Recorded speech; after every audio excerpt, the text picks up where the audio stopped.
This is Creepy and Geeky, a part of the Morbidly Beautiful Podcast Network.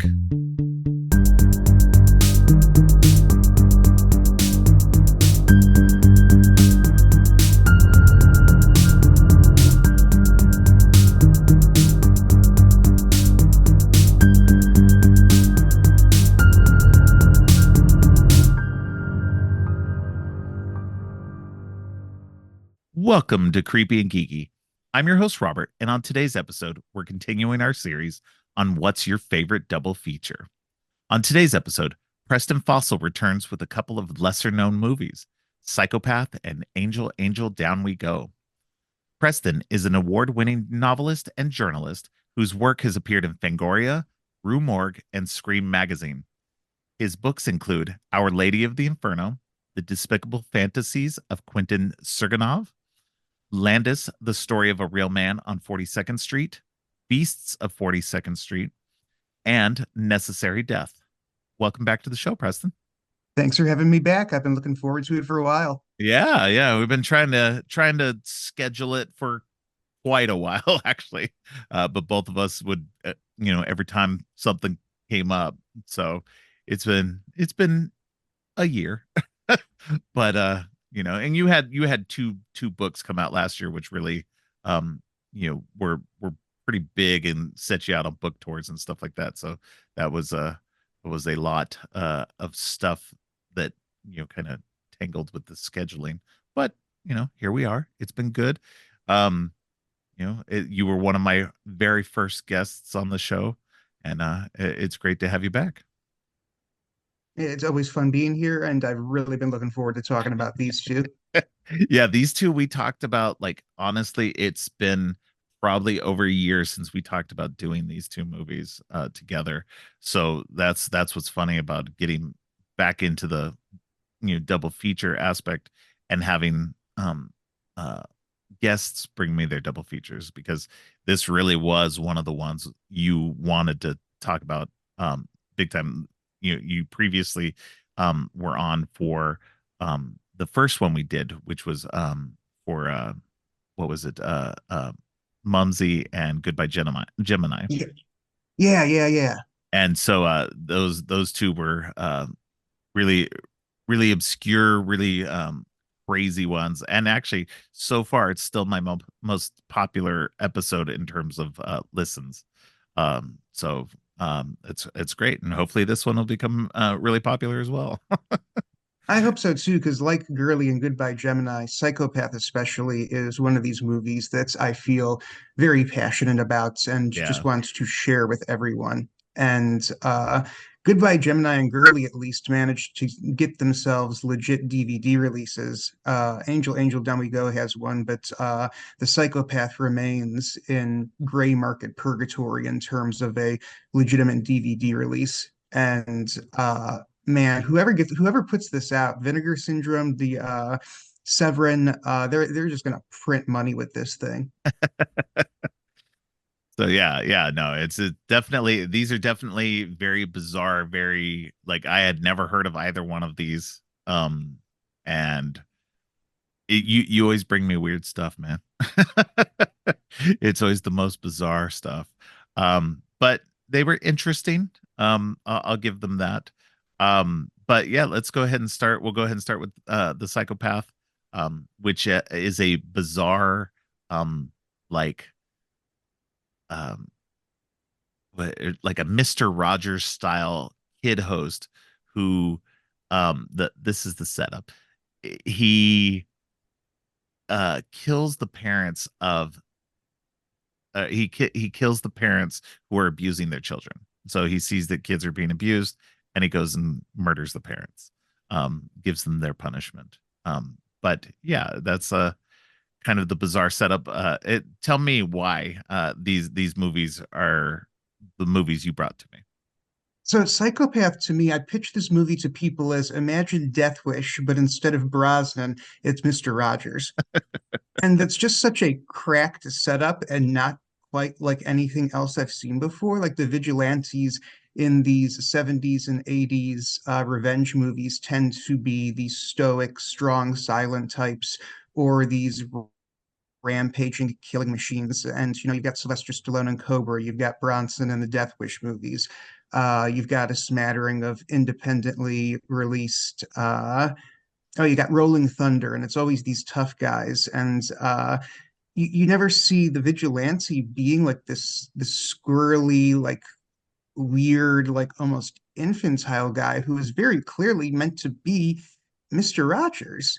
Right. And he also kind of presages Pee Wee Herman a little bit. I was surprised to Yeah. find out that this actually came out before Paul Rubens ever did the Pee Wee Herman show.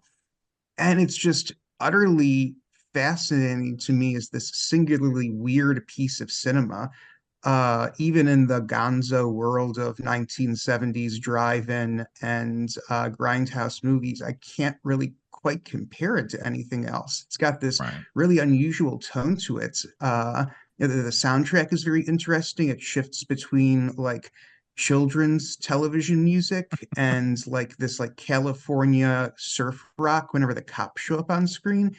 And it's just bizarre. And then the performance of the main guy, Tom Basham, uh, just really blew me away the first time I saw this, and it continues to impress me every time I've seen it because you really believe that this guy is cracking over the course of the movie. Yeah. Because he starts out already seeming like he's teetering on the edge of reality, and then as the movie goes on, this guy just goes absolutely fucking bonkers, and he is swinging for the fences. Yeah.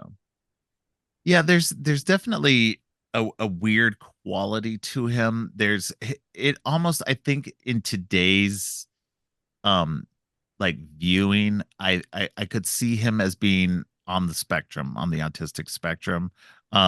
Just in the way that his like just his childlike um demeanor exists at all times. You know what I mean? Like other than when he's like, going out and killing somebody. He always had that like kind of, it didn't seem like an act, it just seemed like who he was. And so it seemed like, and not to say that, all autistic people are like that at all, because they're not, but that just kind of felt like that could have possibly been a play on that. But also it was kind of in that, it, like you said, it presaged um Pee-wee and kind of Michael Jackson to a degree, in that kind of like childlike way that they saw the world. So it was definitely a weird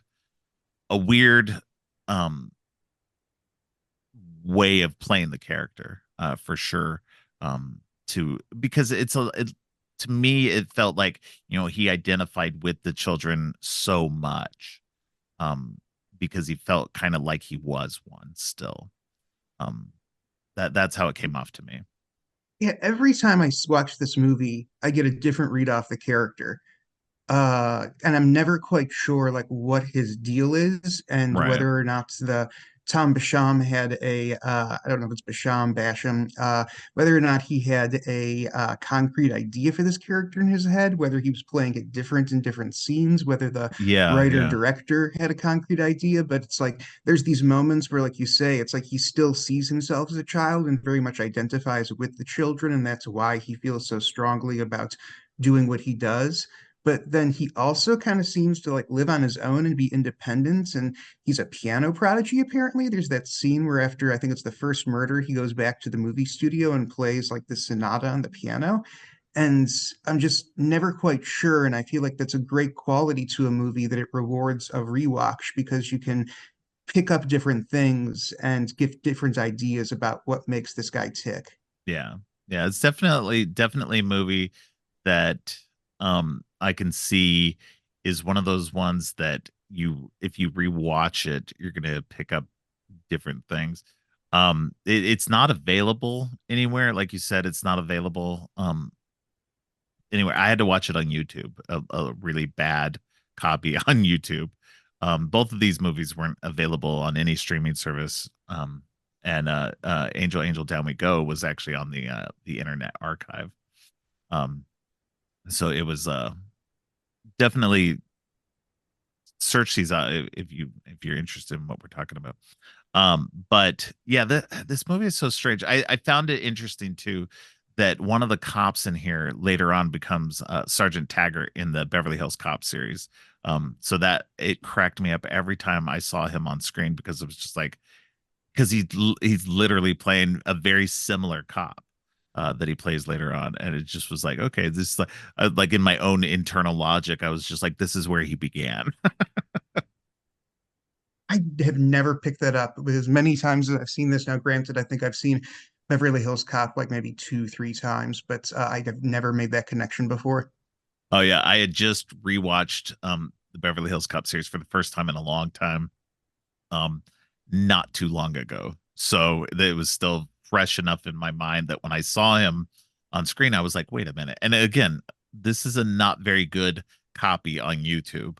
And so it's just like, is that him? I think so.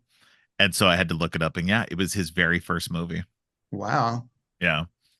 So yeah, it is pretty funny. But yeah, no, this movie's interesting. I this is one of those times where I really think this concept would benefit from a remake or a like taking the concept and making a new movie, a modern day movie out of it. I think that it would be, if you could still go, keep to its inherent weirdness, I guess. But I think it would be an interesting movie for somebody to take and maybe remake for like Shutter or Screenbox or something like that. Probably not something that it would hit a theatrical release, but definitely something that would be a good thing to add to a streamer like that. Yeah, I really think that this is the time for this movie to be rediscovered because Mr. Rogers has so much love right now. Like, I can't go to the mall and pass a store like Lunchbox or what's the other one? Not ThinkGeek, they're gone now. But all of these collector stores that sell like Yeah. pop vinyls and like lunch boxes and stuff, and there's always Mr. Rogers merch there. And there's all these Mr. Rogers memes on the internet. They made that movie a couple of years ago. He's got tremendous cultural cachet right now. Yeah. And I just think you tell somebody, here's a movie about Mr. Rogers as a vigilante serial killer. I mean, that would sell all the tickets, all the DVDs right there. Yeah. Yeah, no, I agree. I think, and again, I do think it would benefit from a remake because this movie itself, definitely is a product of its time. And it's not to me, it definitely wasn't the best in terms of everything. But again, maybe if there was a cleaned up version of it through something like Vinegar Syndrome or Seven or whatever, then yeah, possibly it would look a lot better. But I think it definitely suffers from just being from its from its time period. And I think a more modern storytelling could could make this story benefit really well from it. And I'd also love for it to get back out there because I'd love for the main actor Tom Basham, whatever, to get the appreciation that he deserves. Yeah. It's a very mysterious person. He was in a slew of television series in the 1960s and early 70s, and appeared in a couple of exploitation movies, a biker movie called The Pink Angels, and then this one, and apparently made a couple of late in life appearances in some like direct to DVD movies in the early 2000s, 2010s. Hmm. But other than that, there's not a lot of information available online about him, and he died unfortunately in 2010 at the age of 68. But I would just love for somebody to have their inspiration sparked by this guy and to like dig up his life story because I would just love to know more about this guy. Yeah. Yeah, definitely. Yeah, it's um it definitely would be interesting to get a little bit more information on him. I was just trying to look it up on IMDb again, but I think um, it's always because it goes by a couple of different names, and I think on IMDb it actually goes by its other name, Eye for an Eye. Yeah, so I believe that Eye for an Eye was the original theatrical release title. And then when it went to home video in the 1980s, because it did have a VHS release, mm, which is how I first saw it. I used to slash might still own the VHS that I got at a closing down Hollywood Video for like $5 back in 2004. But when it went to home video back in the 80s, the name went to Psychopath. And I interesting. believe that it ran on the drive-in circuit slash grindhouse circuit under a couple of other names as well. But the Psychopath and Eye for an Eye are the two biggies that it's you can find it under. But for Yeah. whatever reason, it's one of these movies that got that initial home video release to VHS back in the day. But during that transitionary period from VHS to DVD, there's apparently some kind of rights issue involved, or the rights holder just isn't interested in releasing it to home video. Something interesting that I discovered just several years ago when I was researching another one of these movies that might be interesting to talk about one day called Who Killed Teddy Bear with Sal Mineo, uh, is that a lot of these classic exploitation and drive-in movies, the current rights holders are just investment corporations Yeah. who bought up the companies that were the previous rights holders, and they're just sitting in the laps of people who don't know what to do with them. Their main businesses may be in like stock trading, and they bought this company because it had good stock value. They were going to liquidate it, and now they own the rights to movies and records and books, and that's not their stock and trade. They don't know what to do with it, and they don't care enough to look into what they could do with it. And so there's all these great, or at least weird and interesting movies like Psychopath that are sitting in the hands of people who, don't realize what they've got. Yeah.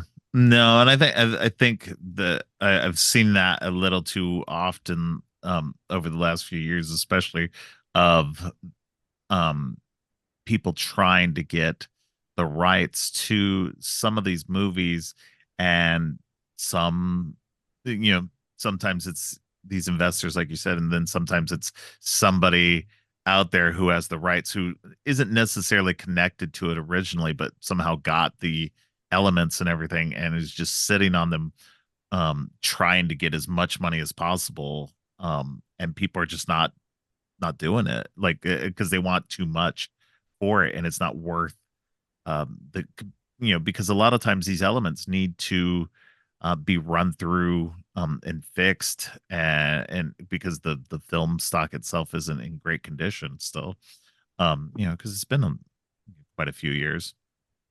Yeah, And you talk about the low quality of Psychopath, and probably whatever you saw on YouTube is probably actually what it would look like if you popped my VHS in right now. yeah, exactly. Even the original VHS did not get a really great transfer. There's actually like scratches visible in some scenes of it before they just took a reel and transferred it to VHS. Oh yeah, no, I think that the transfer that's on YouTube is probably a direct from VHS transfer based on the quality of it. It definitely felt like an old VHS transfer. So it's just, yeah, it's unfortunate and frustrating that people who have these movies are just sitting on them like that. And there's definitely the companies like we've mentioned, Severin and Vinegar Syndrome, who this is their stock and trade. They would be, and there's other companies, Second Sight, Umbrella, a bunch of different other companies out there who are doing the same thing. And that it would be so beneficial to them and to everybody else to have good quality versions of these, but these people are sitting on them and asking way too much money for them. And it's sad. And then there's also a case that I've encountered too. There's a smaller, and I don't mean this in a negative way, but upstarts who are trying to get up off the ground, and they get a little overly ambitious. And I'm not going to name any names here because I think Yeah. that everybody involved had good intentions, but there was a particular movie that had an announcement for a DVD back in the early 2000s, late 2000s, early 2010s, and the press release went out. X company is releasing X movie, and I was just like super excited. and they dragged their feet on it. They really didn't know what to do with it. And while they were trying to figure out what they should do with this in terms of a DVD release, both the director and the star of the movie died. Mm, And they did have the opportunity to interview them to potentially get a commentary. I know there was a point where the actress was actually on standby, like just waiting for them to give the word. And she was going to get on a plane and come out there and do the commentary. And it sat in development hell with this company for, I want to say, 5 to 7 years. And then finally, when they released it, the transfer is beautiful. They cleaned it up. It looks better than I'd ever seen it look before. But the special features are completely bare bones. And it's just yeah. because they were overly ambitious. And, you know, could they acquire this movie for release? Yes. Should they have done it? Probably not, because they didn't think, here's all these people who are involved who are still alive. I think even the cinematographer might have died in the interim. Oh. But it was just a sad situation. Yeah, yeah, I that's a situation where it's like, you know, we may not have the time or um the money to do the cleanup of the transfer yet. But that's where you go, okay, well, for now, we're going to go out and we're going to get all the special feature stuff and gather all that. So that way, once we do get the transfer complete, then we have all this material. And you see that, like we've said, the places who are doing this, I mean, even Scream Factory, I mean, Shout Factory, they do very nice additions, and you're starting to see it. People are putting out some good stuff. Unfortunately, some of the studios are still putting out these crappy bare bones discs. I can't believe the Evil Dead Rise came out with nothing on it, and it took like and then it was like, and just like in the Evil Dead fashion, just a few months later, a new version of the disc came out, in a steelbook with a commentary and a short featurette. It was just like, just down the road here, at some point in a few years, there's going to be another one that we're going to have to double dip on. But it's even sadder when it's like movies like this, where it's older. They've sat on nothing but VHS this whole time. And it's going to be really bad when, I mean, you've seen it with some of the discs that have come out, that were stuff that were shot in the late 80s, early 90s, the shot on video stuff, where it's not the greatest quality, and there's only so much they can do to clean it up. Yeah, And that's what I fear is going to happen with a lot of this stuff. Either it's going to be lost time, or once they do untangle the rights or something like that, the elements are going to be so bad that it's not going to be worth it in the long run. I mean, it'll be worth it to preserve it, but there won't be it won't be in as good a quality as it could have been if people had gotten off their butts. yeah, and then like I said a second ago too, you lose the people that were involved. It Yeah, really hits me. I first saw a lot of these movies in my late teens and early 20s, and it strikes me now. Maybe they weren't that old then, but they're really old now. Eye for an Eye, I just realized, is 41 years old.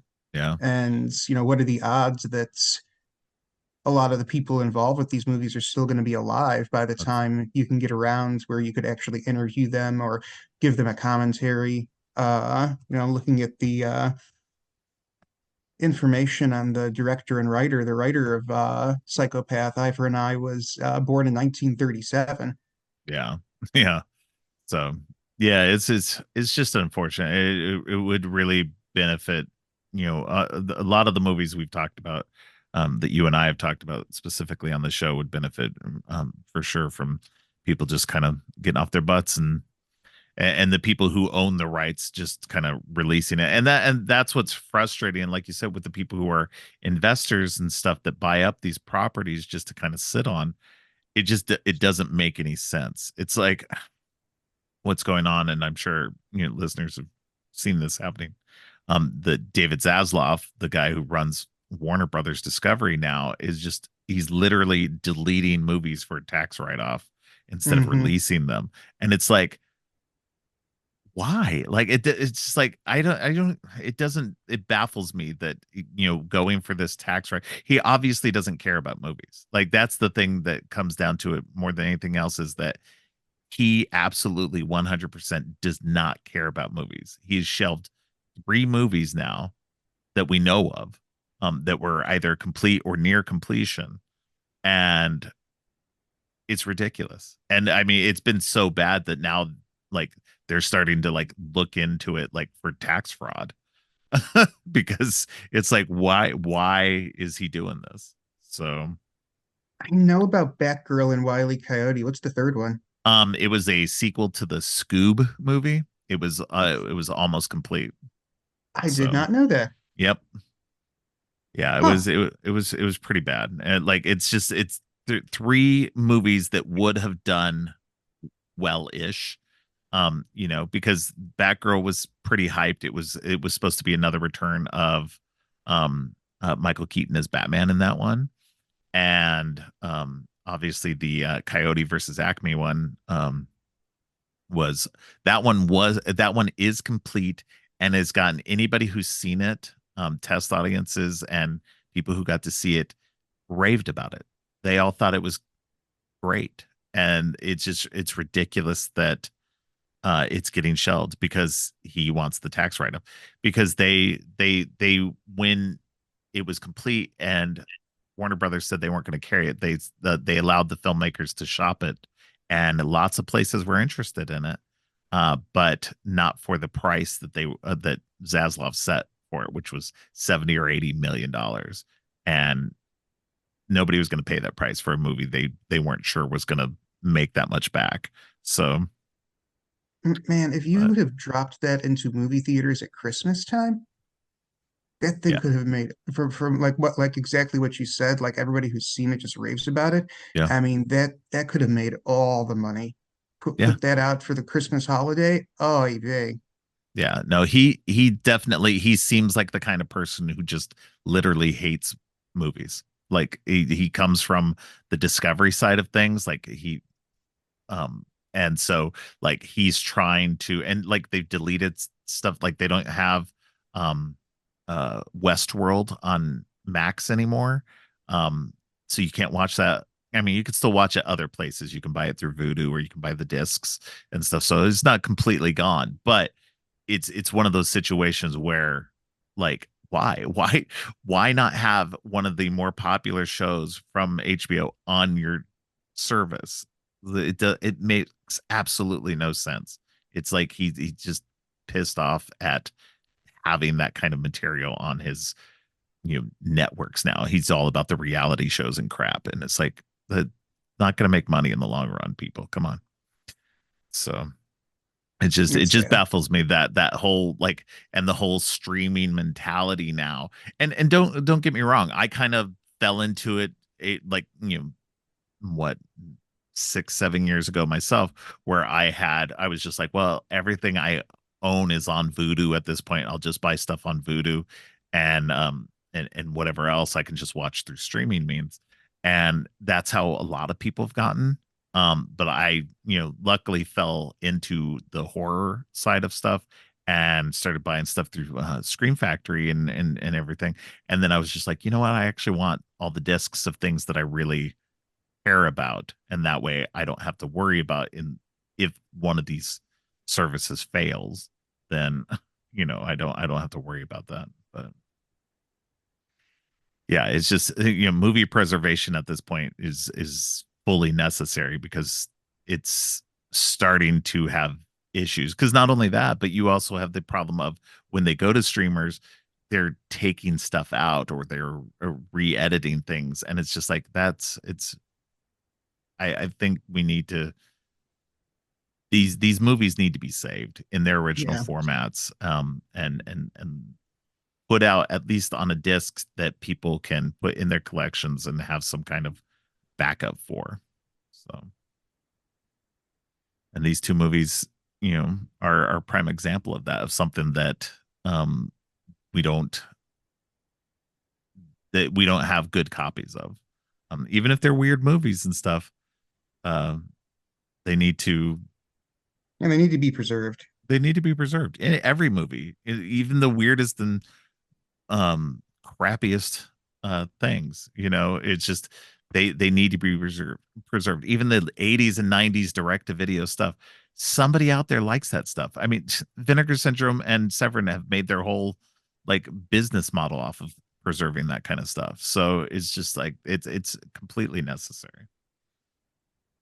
So Oh, um hopefully somebody's listening to this and will snap up Psychopath. yeah. Hopefully, somebody somewhere is making inroads towards that and some of these other movies that we've talked about. Um yeah, it's an interesting movie. I don't think there's a ton to say about it because it's a fairly simple setup and it just kind of follows along with that. Um there's not I wouldn't say there's a ton of nuance to it or hidden meanings or anything like that. No. But like you said, it's Mr. Rogers as in Death Wish, it's just a guy having getting revenge for these kids who were abused. And it is an interesting topic though because it's very much it was 1973 when this movie came out. And look, I was a child of the 70s and 80s and we still got our butts beat in public. You don't see that anymore because times have changed and people realize yeah, physical abuse of your children is not good. Number one, and two, in public it's even worse. But yeah, in like this movie is just like it's unflinching.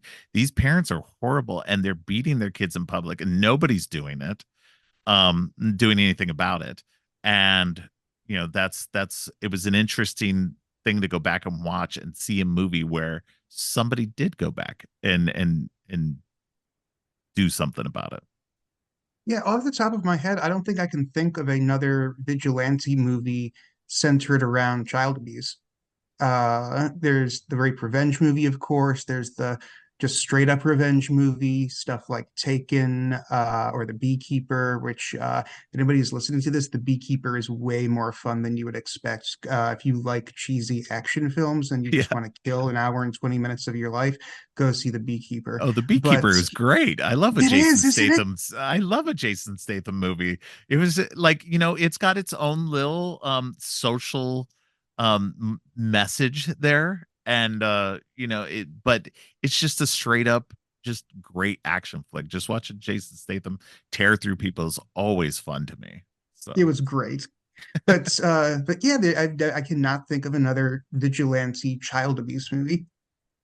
yeah. Yeah. No, I can't think of anything. You would know better than I would, but yeah, I can't think of anything that even came close to this kind of subject. And it's definitely interesting for that.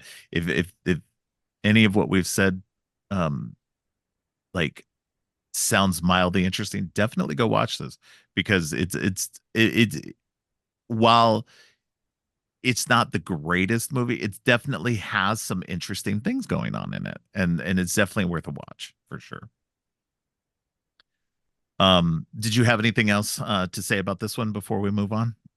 No, I think we're ready to go on to what is somehow the even stranger entry in this double feature. Yes, yes, definitely. Now, and this is Angel, Angel, Down We Go, which is the title of a song that's in the movie as well. This one also goes by different names. Do you remember what the other Yes, names are? Cult of the Damned is the one Cult that of you the can Damned. actually get from Kino Lorber. Okay. I don't know if it's still available, but I do own a Kino Lorber DVD under the title Cult of the Damned. Speaking of streaming services and the shifting nature of them, I actually first watched this one on Netflix back in the day Wow. under Angel, Angel, Down We Go, back when Netflix had a bit more of a diverse catalog and was showing weirder stuff like this. Right. Yeah, I think when we originally talked about it, it was on Amazon Prime, but since then it's not anywhere but on the Internet Archive. So you'll have to look it up, and I think it was on there as Angel, Angel, Down We Go. Um, yeah, this is a bizarre movie. Why don't you go ahead and tell us about the setup of what this is about? So it is about an overweight debutante in the 1960s who comes home from boarding school and falls in with a cult of rock musician skydivers. Um, it is one of the stranger movies in my collection in terms of being able to classify or quantify it. It's very strange and it came out of a very specific period in 60s filmmaking. Uh, it's killing me now. There's this French New Wave director. Oh my God, I'm gonna kick myself. It's um it's not Truffaut, it's the other guy, the one I don't like. Um Godard. Okay.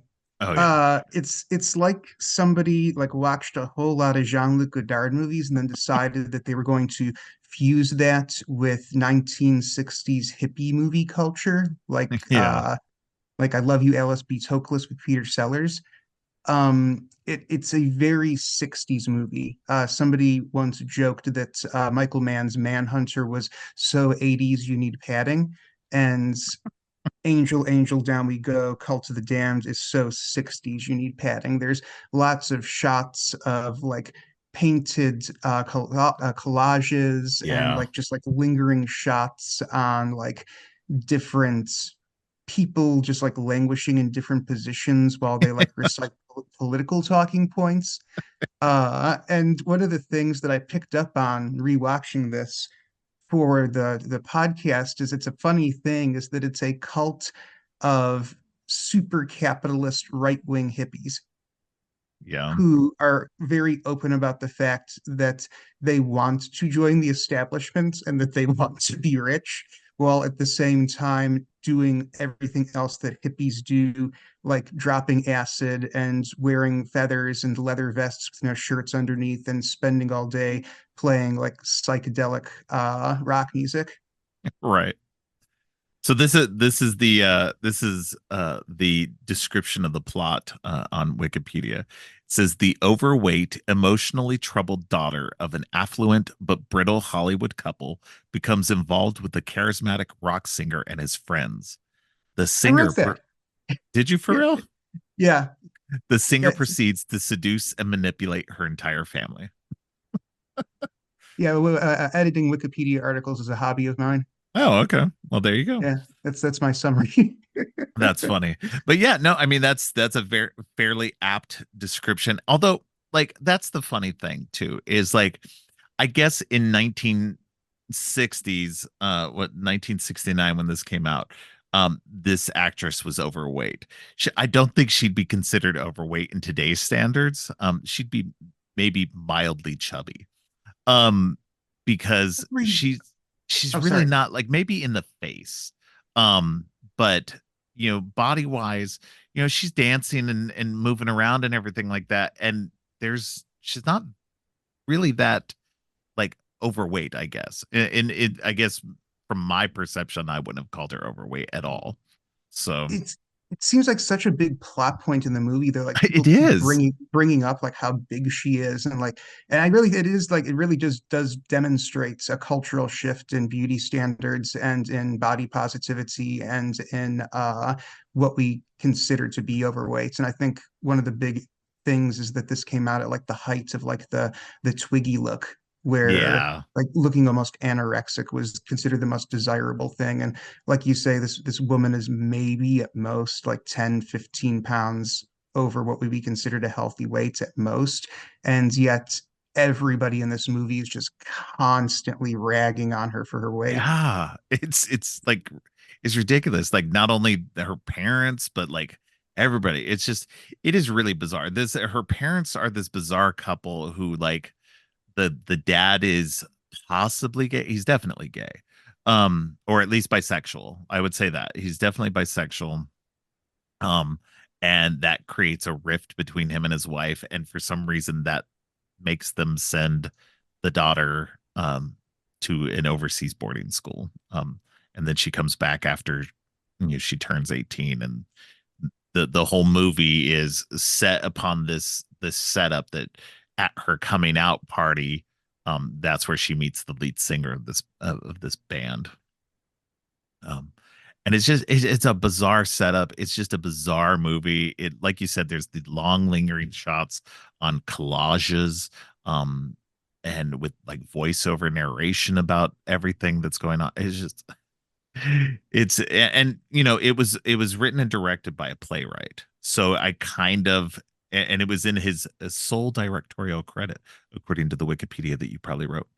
Um, Yeah, the really interesting pedigree for this movie. So his name was Robert Tom, and yeah. he actually wrote several well-known grindhouse and exploitation movies. This is the guy who wrote the original Death Race 2000. Oh, He wrote a really great movie called The Witch Who Came from the Sea, which starred his then wife Millie Perkins, who played Anne Frank in the original film adaptation of The Diary of Anne Frank. oh Witch Who wow. Came from the Sea is a trip. If you want to see Anne Frank running around cutting dudes' junk off with a razor, Witch Who Came from the Sea is the movie for you. And then Wow. he also wrote a couple of drive-in staples, Bloody Mama, and it's the other one. It's also got Mama in the name. Crazy Bloody Mama, Mama, according. Crazy Mama, yeah, Bloody Yeah. Mama and Crazy Mama. And then, in addition to that, this movie also has a early appearance from Roddy McDowall Yes. as part of the rock cult. Lou Rawls is in here, Yeah. and you mentioned earlier that one of the songs is called "Angel, Angel, Down We Go." This has the distinction of being a horror rock musical, Yeah. and all of the songs in the movie were composed by Barry Mann and Cynthia Weil, who were a tremendously successful songwriting duo. And you have definitely heard one of their songs. They co-wrote "You've Lost That Love and Feeling" Oh with wow. Phil Spector. They wrote. Let's see. I'm just going to pull up their list. They wrote for Gladys Knight and the Pips. They wrote for Ray Charles. Wow. Uh, they wrote for the Partridge Family, apparently. Uh, oh, Make Your Own Kind of Music. Oh, okay. That's been featured in a lot of movies and TV shows over the years. They wrote Here You Come Again for Dolly Parton. Wow. They wrote for Paul Revere and the Raiders, Hungry. And they had tremendous success going all the way up to the early 90s. And I have no idea how the hell they got involved with this because Yeah. they were successful uh, at the time that this came out. They had already released well they didn't release, but the Righteous Brothers had released You Lost That Love and Feeling Yeah. a couple of years before this came out. And so I have no idea how this, incredibly commercially successful pop songwriting duo got roped into, well, this. Yeah, and I mean the songs in the movie are, fairly good and catchy enough. Um, it's definitely definitely interesting enough, I would say. I found it interesting too when looking into the information on this movie and the main actress, who's Jennifer Jones. She became a folk artist and activist. That's where most of her work has been since that time. She's done some acting throughout the years, but mostly does a lot of activism and folk singing, owns her own label as well for that kind of material. And apparently, I think she's an aunt to Kevin Bacon. Oh, Wow. yeah, it was interesting. Oh There's no, not some, Jennifer Jones. I'm sorry. It's Holly Near. Sorry, my bad. mm, Holly Near, the main actress. Sorry. Um, the one who was the fat girl, which was not fat. But yeah, she's done a lot of, yeah, she's an American singer, songwriter, actress, teacher, and activist. So she's done a lot of activism over the years. And that's where most of her work has been. it is a weird movie. I It know I keep saying is that. no, it is like it's you always bring me the weirdest stuff, dude. It's There's like uh skydiving sequences. There's like yeah, two like actual skydiving sequences. They got like real skydivers and like photographed them from a biplane. it is Uh it is like that's what makes this movie so bizarre. It's like this weird, like you said, this musical French, like funky movie mixed with Point Break style um skydiving sequences. It's so bizarre because they rope the girl into like flying the plane for them because they're all skydivers. She's not a skydiver, but she knows how to fly a plane weirdly. And so they're like, "Well, you fly the plane for us and we'll jump out of it." Yeah, It's that's like something that, yeah. it's Sorry, go ahead. no, I was just gonna say it's just the most bizarre setup for a movie. It like I can see I don't know how successful this movie was, but I can see it not being very successful just because it's such a bizarre tone and quality and the story is just kind of all over the place. Um that it just baffles me that it even got made. But again, like I've seen so many other movies that have gotten made for who knows what reasons. That's what makes this the kind of the odd man out for me in Tom's filmography in terms of the stuff he wrote is Death Race I can see okay. It's like demolition derby, like taken to the extreme, and like car Right. chases are cool. Uh, Which You Came from the Sea is a rape revenge movie that came out, right there in the, I hate to say the golden age of rape revenge, but kind of. Yeah. Uh, and it had Millie Perkins in it. But cults of capitalist hippie rock and roll skydivers Yeah. is, yeah. Something that really jumped out at me is that I would have sworn that this was meant to be a piss take on the Manson family. And the But first it couple of times predates that them. it predates them. Yeah. Yeah, that's it. It's interesting. Yeah, yeah, I think you had mentioned that to me when we were talking about it before we watched it. It's just like, yeah, it's a interesting like it's almost like the Manson family took their cue from this movie. Yeah, it's weird. If you've read about the Manson family and then you watch this movie, you would swear that this came out after the Tate LaBianca murders and that this was meant to be making fun of them. There's just so many parallels and so much about their aesthetic and the way that they behave and the fact that they devolve into murder. And then it's like, no, it's like this guy saw something coming. Yeah, yeah, that's and I think that's either prescient on his part, just that he saw something in society that something like that would happen, or just he got lucky and kind of happened into foretelling that. So I believe it's probably more the former because it was probably one of those things where if you're observant enough about society, you could see something like that coming down the road. Yeah. And I think that he probably just did. Yeah. But yeah, it's a bizarre movie. I like it's neither one of these are movies that I think I'll watch again, which is usual for most of the stuff you bring me.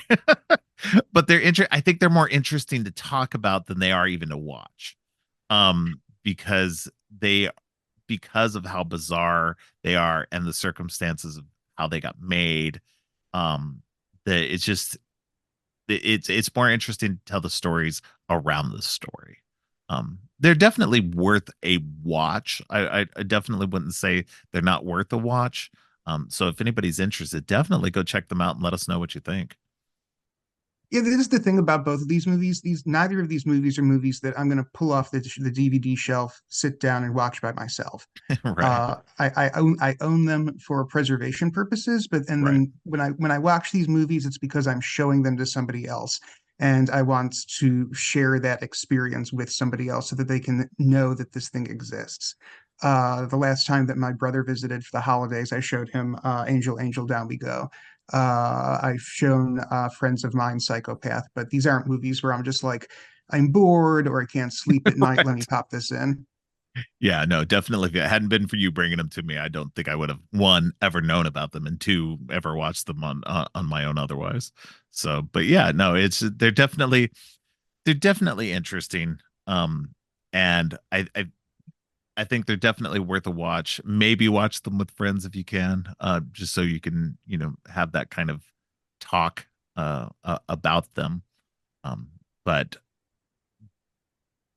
they're definitely they're so bizarre that I'm not sure. like you said, they're good for having the preservation aspect of, and I feel that way like with a lot of movies, especially again, a lot of the stuff that Vinegar Syndrome and Severin put out, like sure there's some nostalgia factor for some people with some of these movies, but I've watched some that people are just like, "Oh my God, this is such a great classic movie." And I watch it and I'm just like, "This is a piece of trash." And I don't want to watch this ever again. I get why you like it. It's There's probably some nostalgia in there. You watched it on videotape back in the 80s. Um, but and I have that stuff too, don't get me wrong.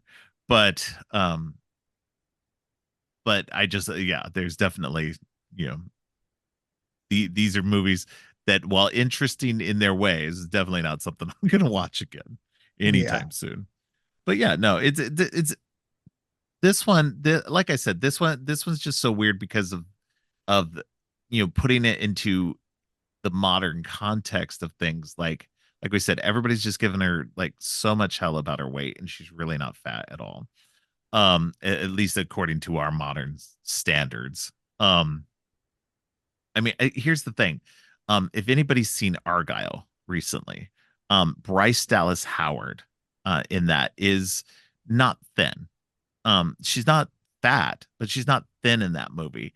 I would argue that she's probably actually a little bit heavier than this woman is in Angel, Angel, Down We Go.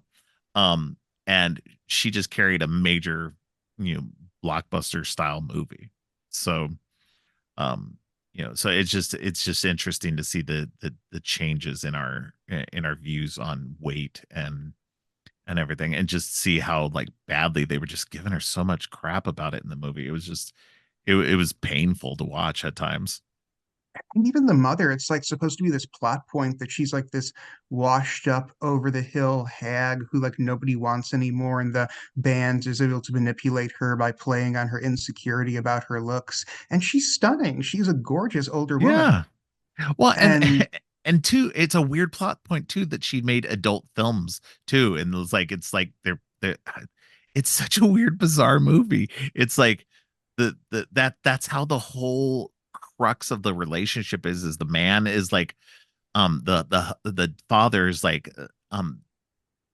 possibly gay, but probably just bisexual, because him and the wife still have a sexual relationship together. But like they constantly are talking about her past as a stag film actress and that she had so many men and everything, and that like it plays on her insecurities. But that is like the worst, like everything about this plays on the worst, like um aspects of like digging at these people. And it was just weird. if there is a cultural value to it, it is a very interesting time capsule Yeah. of societal views at the turn of the 1970s. Yeah, and I do think that like we said, that I think if you go in watching it for the interesting aspect that it predates the Manson murders, that um and understanding that it predates it, but how much it kind of parallels in some ways, that kind of aspect, it's interesting for that aspect as well. But yeah, I mean, they're interesting movies. Both of these movies are very interesting in their own ways. Again, I think they're more interesting to talk about, like around them than, and what they are and how. And again, I think it would be really good to preserve them, and have those movies available for people to view and kind of get that chance to check them out. Whether or not you like it or whatever, that's always up to subjective opinion. But it's definitely something I think people should, go check it out. If anything we've said makes you interested, definitely go check these out. Anything else you want to say about Angels that we hadn't said yet? I think we've covered all bases. All right. Well, it was definitely great having you back on again for another weird ass double feature. We'll have to get you on again for some more weird movies. I'm already thinking. I'm sure you are. But yeah, definitely let people know where they can find you online. I'm mostly on Twitter these days, although I'm staying off for anything except really promotional purposes. I'm giving myself a very concentrated social media break this year. But if you want to catch any updates on my writing, you can find me on Twitter at Preston Fassel. All right. Excellent. All right. Well, again, thank you for coming on again. And hopefully we'll get you on sooner than this last time. Because we did try to get you on here and there. It just, time got away from both of us with both of our schedules. So, but yeah, no, it's been great fun talking to you about some crazy weird movies again. Thanks again to Preston for joining me. On Friday, Ashley Wahanko joins me to talk about season 1 of Loki. And on Monday, Donna is back to talk Ganja and Hess and Scream, Blackula Scream. Thanks for listening. Creepy and Geeky is a part of the Morbidly Beautiful podcast network. Please check out morbidlybeautiful.com/podcasts for more great shows. If you like what you've heard, please consider giving the show 5 stars and a review on Apple Podcasts and Spotify. Also, please share the podcast on social media to help spread the word. Make sure to subscribe on your favorite podcast app or at creepyandgeeky.com. Music for the podcast is Gratitude, composed by Harper Smith. You can follow the podcast on social media at Creepy and Geeky on both Twitter and Instagram. If you'd like to follow me, I'm Geek Thulu on Twitter and geek.thulu on Instagram. You can support the podcast by ordering teas and more on TeePublic or by donating to the coffee page. All of the links are in the show notes. Finally, don't forget, stay creepy.